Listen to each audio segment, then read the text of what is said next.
Saya mau sarankan kepada saudara-saudara, jangan bersungut-sungut, karena bersungut-sungut tidak ada gunanya.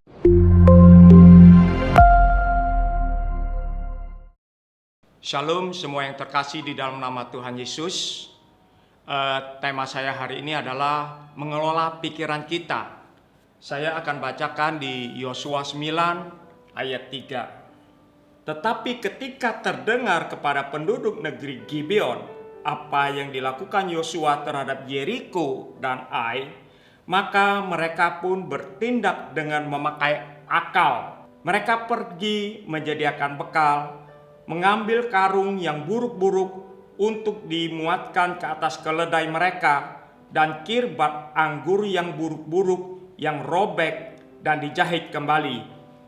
Ayat 14. Lalu orang-orang Israel mengambil bekal orang itu, tetapi tidak meminta keputusan Tuhan. Ayat 15. Maka Yosua mengadakan persahabatan dengan mereka dan mengikat perjanjian dengan mereka, bahwa ia akan membiarkan mereka hidup, dan para pemimpin umat itu bersumpah kepadanya. Saudara, saya mau melengkapkan cerita Gibeon. Jadi judul perikop Yosua 9 ini adalah akal orang Gibeon. Nah, saudara, orang Gibeon ini melihat bahwa peperangan bangsa Israel terhadap Yeriko dan Ai itu ada campur tangan Tuhan, saudara-saudara. Sehingga Gibeon melihat bahwa mereka tidak mungkin memenangkan peperangan ini karena ada campur tangan Tuhan. Sehingga mereka membuat suatu rencana supaya bagaimana bangsa Israel tidak membinasakan mereka. Akhirnya mereka mengadakan suatu pengikatan perjanjian persahabatan, sehingga bangsa Gibeon tidak mati. Nah, saudara, saya akan membacakan lagi Matius 22 ayat 35. Dan seorang dari mereka, seorang ahli Taurat, bertanya untuk mencobai dia, "Guru, hukum manakah yang terutama dalam hukum Taurat?" Jawab Yesus kepadanya, "Kasihilah Tuhan Allahmu dengan segenap hatimu, dan dengan segenap jiwamu, dan dengan segenap akal budimu." Saudara, saya mau tekankan dengan akal budimu. Nah, saudara-saudara lihat, pada saat kita menyembah Allah kita dengan roh, maka kita harus menyembah dengan akal budi kita juga, saudara-saudara. COVID-19 ini sudah menyebar ke seluruh dunia, dan banyak sekali hamba-hamba Tuhan pada saat pertama kali diumumkan oleh Presiden pada bulan Februari, hamba-hamba Tuhan itu berbicara, kita tidak perlu takut kepada COVID-19. Yang kita perlu takut adalah Tuhan. Saudara, kalau kita hanya menyembah Allah dalam roh saja, saya mau kasih tahu, ini akan mati konyol, saudara-saudara. Karena kita perlu memakai akal pikiran kita juga tuh, saudara-saudara. Jadi dengan adanya COVID-19 ini sudah menyebar ke seluruh dunia. Dengan adanya COVID-19 ini, maka ketakutan seluruh manusia itu tercipta di bawah alam sadar kita. Dan dengan COVID-19 ini juga, saudara, meruntuhkan semua sendi-sendi ekonomi seluruh dunia, saudara-saudara. Kita takut, tapi jangan sampai ketakutan itu mengikat kita. Misalnya ada batuk, kita menjadi takut. Saya ketularan nggak ya? Atau saya ada sedikit demam, tenggorokan gatal, maka saya kena virus COVID-19 enggak? Maka saudara, saya mau kasih tahu, kita harus memanage pikiran kita. Saat kita berpikir negatif, ada ketakutan, kekhawatiran menghampiri kita, harus segera buang jauh-jauh. Jangan sampai pikiran negatif itu menguasai kita, mengikat kita. Kita harus mengelola pikiran kita, saudara-saudara, biar jernih. Caranya gimana? Saya kan sudah mengkarantina lebih dari sebulan, saya nggak pernah keluar. Dasar apa saya kena COVID-19? Harusnya seperti gini, pada saat kita berpikir seperti ini, maka kita tidak akan rasa takut lagi. Atau ada orang yang masih bekerja di luar, Saya kan sudah pakai masker dan di luar saya sering cuci tangan. Bahkan saya juga jaga jarak.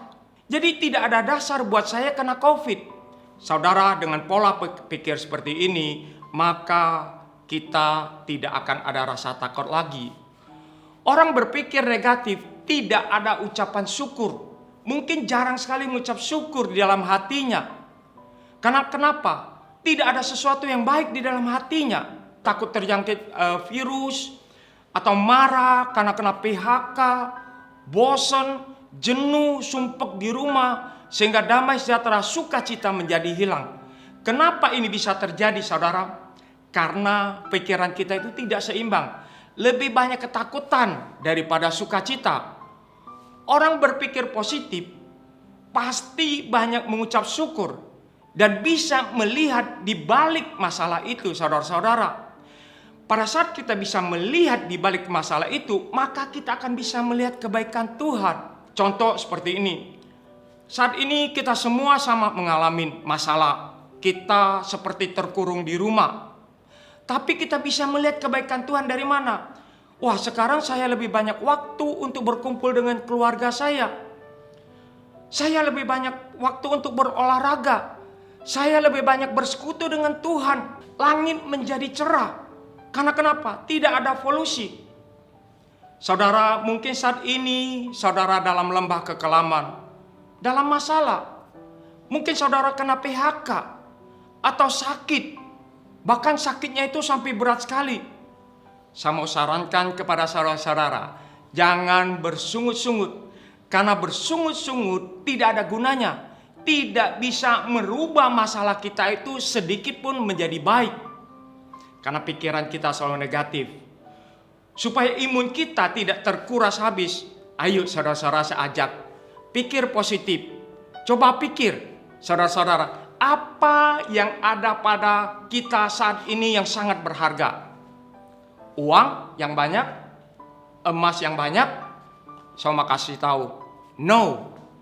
Kalau saudara mau belanja, shopping, boleh dibilang semuanya udah tutup.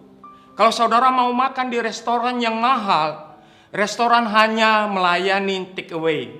Kalau saudara mau berwisata atau tinggal di hotel bintang 5, tidak ada pesawat lagi untuk terbang ke sana ke sini.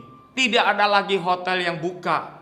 Nah, sekarang saat ini saudara-saudara, satu-satunya yang kita punya dan sangat berharga adalah WAKTU. Waktu. Maka dari itu, kelola waktu kita dengan sebaik-baiknya. Jangan biarkan waktu tersebut hari demi hari mengalir hilang begitu saja. Mulai beri prioritas dengan waktu yang ada, saudara-saudara. Ada waktu Tuhan untuk saat teduh. Ada waktu untuk masuk hadirat Allah, saudara-saudara. Ada waktu masuk dalam pelayanan Tuhan. Ada waktu untuk berkeluarga. Ada waktu untuk memikirkan, memulai dengan usaha baru. Apa yang harus kita lakukan ke depan. Ada waktu untuk olahraga atau untuk hobi kita. Dan ada waktu untuk bermain game atau membalas WhatsApp, saudara-saudara. Dengan memulai memberi prioritas waktu yang ada pada kita, sudah tidak lagi memberi pikiran negatif kepada kita untuk terus berkembang. Saya percaya kehidupan kita mulai seimbang. Dan saat itu saya percaya ada sukacita, damai sejahtera, kebahagiaan. Walau keadaan sekarang tidak baik. Saat ini kita butuh iman yang besar, saudara-saudara. Tetapi kita juga butuh akal yang besar untuk mengelola pikiran kita supaya kehidupan kita menjadi lebih baik, bukan menjadi lebih buruk. Mari saudara, saya akan doakan kepada saudara. Bapa Surgawi, Allah Roh Kudus, saat ini kami perlu Engkau untuk mengajarkan kepada kami, untuk belajar, untuk mengucap syukur Tuhan. Dan kami percaya pada saat kami melihat pada saat kami mengucap syukur Tuhan, kami bisa melihat kebaikan-Mu ya Bapa. Dan kami bisa kembali melihat sisi yang baik di balik masalah COVID ini Tuhan. Allah Roh Kudus, kami minta Engkau urapi setiap orang yang mendengar di acara ini Tuhan. Biarlah Tuhan Engkau mau menjawab setiap pergumulan doa mereka ya Bapa. Karena Engkau sendiri yang tahu apa yang mereka doakan ya Bapa. Dalam nama Yesus, haleluya, Amin. Tuhan berkati.